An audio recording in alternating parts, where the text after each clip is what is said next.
In clinical terms, narcissistic personality disorder is often characterized by a grandiose self-image, deep need for admiration, fragile sense of self-worth, and intense envy, either felt internally or projected onto others. So this envy is rarely acknowledged. Instead, it's disowned and turned outward. If I feel small, I'll find someone to make even smaller. So this is not just an individual dynamic. It can play out collectively. So what about America's collective psyche? The US is built on a cultural narrative of exceptionalism. We're the best nation in the world. Meritocracy, anyone can make it if they try. Self-made success, the American dream.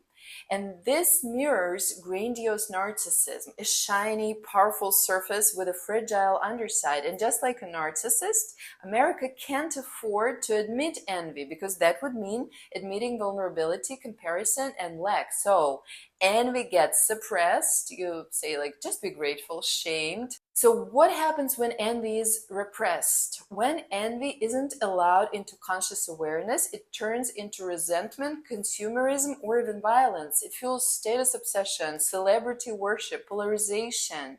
It hides behind moral superiority. So think about it. Why do people love to tear down successful women? Why do we obsess over billionaires, influencers, and strangers' lifestyles on Instagram?